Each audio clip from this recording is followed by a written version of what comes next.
E o Delgatti, afinal, virá no dia 17 ou não virá? Qual é esse caminho que pode colocá-lo sentado ali, contando o roteiro que a gente quer ouvir?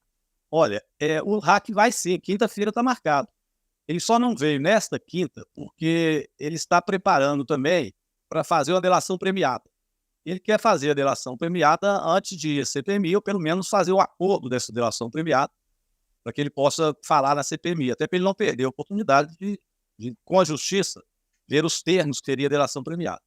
Mas então, nesse sentido, adiou-se uma semana. E estamos esperando ele na quinta-feira. E pelo que eu sei, pelo que eu vi aí, inclusive na imprensa, ele tem coisas bombásticas, né? Nessa relação que ele teve aí nesse período com a Carla Zambelli, deputada Carla Zambelli, e posteriormente com o próprio Jair Bolsonaro, em ligações perigosíssimas, onde até mesmo hipótese foi levantada pelo Jair Bolsonaro de que poderia haver uma invasão das urnas eletrônicas. O Jair Bolsonaro especulou sobre isso com o hack, e ele quer contar isso na CPMI. Então isso é gravíssimo, né? É claro que a delação premiada pressupõe provas também, por isso nós estamos muito ansiosos de escutar o hack. Eu acho que vai ser a tampa de caixão do Bolsonaro, viu? E quiçá do bolsonarismo, porque é muito grave o que foi feito.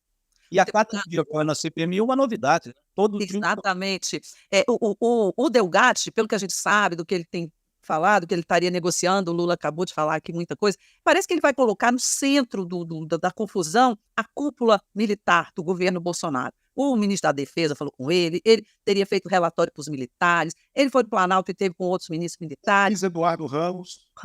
Como é que vai ser na CPI? Quer dizer, o passo seguinte, vocês vão chamar generais para depor, vocês vão investigar, porque a grande ansiedade de boa parte do nosso público é essa. Será que os militares vão ser punidos, assim como os civis, pela tentativa de golpe?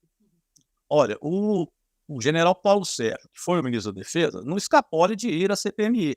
Já fiz requerimento, por pouco nós não aprovávamos. Na última reunião que teve aprovação de requerimento, por pouco não foi aprovado. Mas como estava muito polêmico, quais os nomes que iriam, inclusive do hacker, nós acabamos fazendo um acordo e aprovamos poucos nomes para depor, mas incluímos o do hacker. Com essa revelação de que ele esteve no Ministério da Defesa e que ele teria escrito, inclusive, aquelas indagações que o Ministério da Defesa fez ao TSE, tentando dar um ar técnico para os atos golpistas, né, de questionamento da urna eletrônica, isso, a revelação dele nos levará, com certeza, a convocar o general Paulo Sérgio. E, a partir dele, eu acho que outros generais que também entraram nesse processo de golpe. É o general que estava no quartel-general em Brasília, no quartel-geral em Brasília, e lá não permitiram nem que fossem presos os outros. Houve toda essa denúncia de como que eles protegeram os golpistas que estavam lá em Brasília. Tudo isso nos levará também a fazer investigação para esses que no Exército tramaram o golpe. Como é o caso do Mauro Cid, que já foi lá, o coronel Lawande, que já foi lá. Eu acho que tem general que vai ter que marcar presença na CPMI. É muito e-mail. A gente fica perdido em tanto e-mail. Então, chegou na caixa da lixeira deles, que eles não apagaram, tinha lá uns 17 mil e-mails. Então, nós ainda estamos olhando isso. É possível que tenha e-mail lá com o Delgatti, porque tem e-mail de quanto é tipo. Tem e-mail, por exemplo, que o Bolsonaro não vacinou. Ele foi viajar lá para Nova York e dentro da programação e do nome dos que iam viajar, estava lá que ele nunca vacinou, estava sem vacina. Mas na data ele já tinha mandado falsificar o cartão de vacina. Então tem de tudo lá. Tem de tudo. Tem cada coisa esquisitíssima dentro desses e-mails. Então deve ter e-mail com hacker também. Pode ser comentando, né? Conta para nós, deputado, se já está no começo, se ainda está no começo, porque nós estamos espantados com esse manancial de denúncias, informações que estão transpirando pelos e-mails, por mensagem de celular e tudo isso que está chegando agora na mão da CPI, e a CPI agora que está começando a ver. Eu só tenho uma ideia se nós estamos no começo, no meio ou já no fim desse processo de examinar isso aí, se vem muita coisa pela frente, o Brasil está doido para saber. Eu acho que nós estamos no início, por incrível que pareça, mas nós já temos elemento para iniciar o Bolsonaro, né? Aham. A CPMI já tem isso. Agora imagina, Helena, o que a Polícia Federal e o Supremo Tribunal Federal já têm. Eles têm muito mais do que a gente. E, por exemplo, o que está em diligência, o Supremo não nos mandou ainda. Nós não temos material nenhum que veio do Supremo, viu, Lula? Isso é uma coisinha, né? O Supremo não fez nada. Só o que nós pedimos para quebrar de sigilo de e-mail que veio para a gente. O Supremo deve ter muito mais. Então, se o pessoal vai lá, ou fala mentira na CPMI, no outro dia desmascarado é preso. ele vai a lupa em cima deles, a Polícia Federal já tem um monte de elementos, vai em cima e deu prisão, né, agora do Silvinei. Vai voltar para a cadeia daqui a pouco o Anderson, que também mentiu, falou muita mentira. O Silvinei fazia o que o Anderson mandava, que por sua vez fazia o que o Bolsonaro mandava.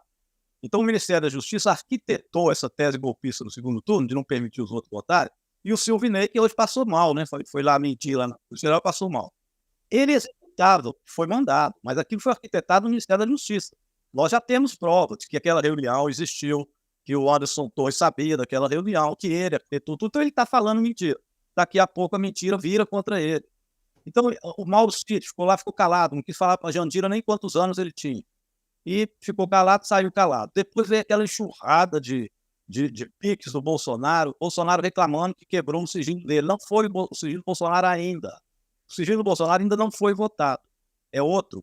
Nós tentamos votar semana passada, o presidente Arthur Maia, eu fiz a questão de ordem para colocar em votação, ele disse que ainda não via elementos que levassem à quebra de sigilo, do ponto de vista da ligação da quebra de sigilo com os fatos do 8 de janeiro.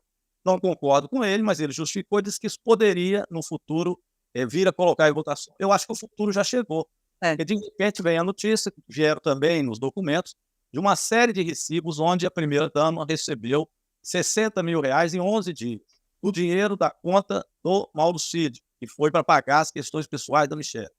Você vai olhar as joias, descobre que ele tentou vender as joias nos Estados Unidos. Para que ele ia vender joias nos Estados Unidos? Por que ele tentou pegar essas joias da Michelle lá na alfândega? Hoje também vi aí pela imprensa um e-mail também, onde o Mauro Cid dá a ordem para o tal sargento ir lá na alfândega buscar a joia. E solicita essas joias lá do superintendente da Fazenda, lá da alfândega. E também dando essa ordem lá. Então, veja bem, isso tudo era elemento também para acúmulo de riqueza nessa tentativa golpista.